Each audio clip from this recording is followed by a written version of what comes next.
पुरुषोत्ताय नमः। गायत्री महाविज्ञान तृतीय भाग। लेखक परम पूज्य गुरुदेव वेदमूर्ति तपोनिष्ठ पंडित श्री राम शर्मा आचार्य। आइए पढ़ते हैं, सुनते हैं और समझने का प्रयास करते हैं। गायत्री मंत्र हमारे साथ साथ। ओम भूर्भुवः स्वाहा तत्सवितुर्वरेण्यं भर्गो देवस्य धीमहि धियो यो नः प्रचोदयात्। पातंजलि ऋषि ने योग की परिभाषा करते हुए कहा कि योगश्चित वृत्ति निरोध अर्थात चित्त की वृत्तियों का निरोध करना, रोक कर एकाग्र करना ही योग है। योग साधना का विशाल कर्मकांड इसलिए है कि चित्त वृत्तियां एक बिंदु पर केंद्रित होने लगे तथा आत्मा के आदेशानुसार उनकी गतिविधि हो। इस कार्य में सफलता मिलते ही आत्मा अपने पिता परमात्मा में सन्निहित समस्त ऋषि सिद्धियों का स्वामी बन जाता है।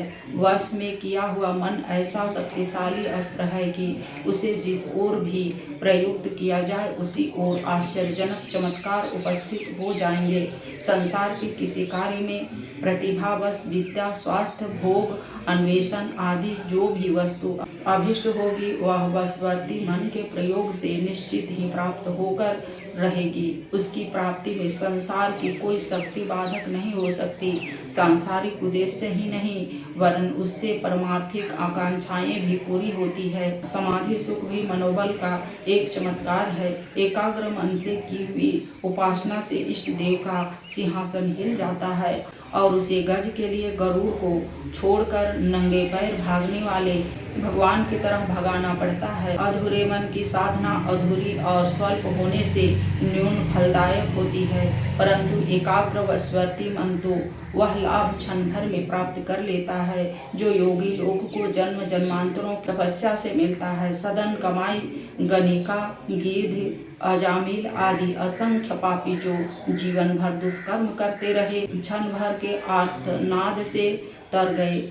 Mesmerism, hypnotism, person magnetism, mental therapy, occult science, mental healing, spiritualism आदि के चमत्कारों के पश्चात देशों में धूम है।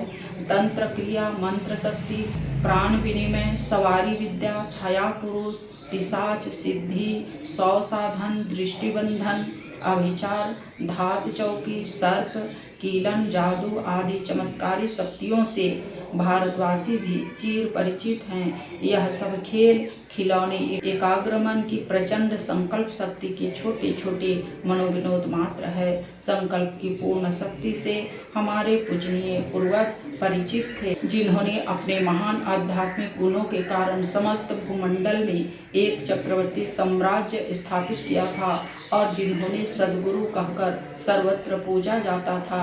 उसकी संकल्प शक्ति ने भूलोक, स्वर्गलोक, पाताललोक को पड़ोसी मोहल्लों की तरह संबंध कर लिया था। उस शक्ति के थोड़े थोड़े भौतिक चमत्कारों को लेकर अनेकों व्यक्तियों ने रावण जैसे उछल कूद मचाई थी, परंतु अधिकांश योगियों ने मन की एकाग्रता से उत्पन्न होने वाली प्रचंड शक्ति को पर कल्याण में लगाया था।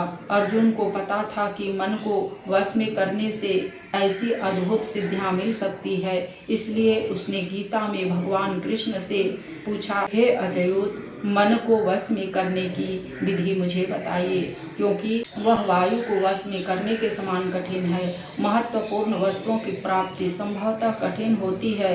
वश में किया हुआ मन भूलोक का कल्प वृक्ष है। ऐसे महान पदार्थ को प्राप्त करना कठिन होना भी चाहिए। अर्जुन ने ठीक कहा है कि मन को वश में करना वायु को वश में करने के समान कठिन है। वायु को तो यंत्रों द्वारा किसी डिब्बे में बंद भी किया जा सकता है, पर मन को वश में करने का तो कोई यंत्र भी नहीं है।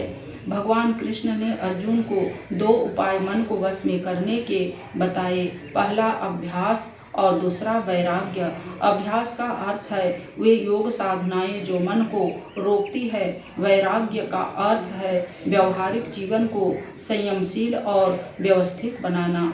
विषय विकार, आलस्य, प्रमाद, दुर्व्यसन, दुराचार, लोलुपता, समय का दुरुपयोग, कार्यक्रम की अव्यवस्था आदि कारणों से सांसारिक अधोगति होती है और लोभ, क्रोध, तृष्णा आदि से मानसिक अधःपतन होता है। शारीरिक, मानसिक और सामाजिक बुराइयों से बचते हुए सदा सरल, आदर्शवादी, शांतिमय जीवन बिताने की कला वैराग्य कहलाती है।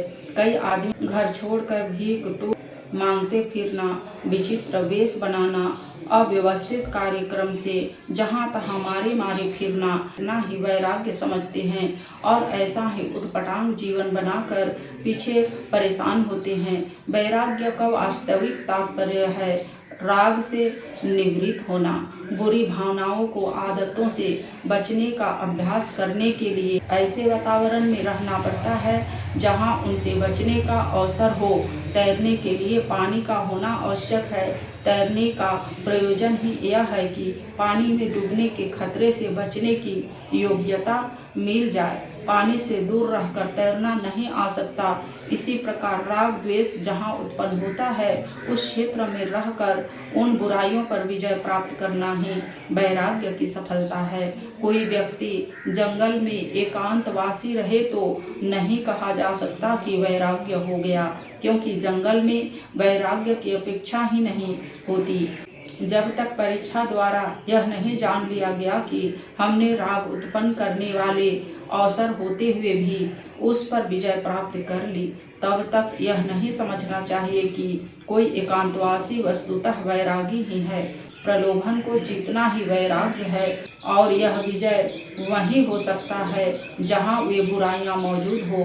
इसलिए गृहस्थ में सांसारिक जीवन में सुव्यवस्थित रहकर रोगों पर विजय प्राप्त करने को वैराग्य कहना चाहिए। अभ्यास के लिए योग शास्त्रों में ऐसी कितनी ही साधनाएं का वर्णन है जिनके द्वारा मन की चंचलता, धूड़ दौड़, विजय, लोलुपता और ऐष्णाय प्रकृति को रोककर ऐसे ऋतंभरा बुद्धि के अंतरात्मा के अधीन किया जा सकता है। इन साधनाओं को मनोमय योग कहते हैं। मनोमय के अंतर्गत पहला ध्यान, दूसरा त्राटक, तीसरा जप, चौथा तन्मयता साधन, यह 4 साधन प्रधान रूप से आते हैं। इन चारों का मनोमय कोश की साधना में बहुत महत्वपूर्ण स्थान है। आज के वीडियो में इतना ही। अगले वीडियो में ध्यान के बारे में पढ़ेंगे और समझेंगे। लाइक, सब्सक्राइब और शेयर करें। धन्यवाद। ओम शांति।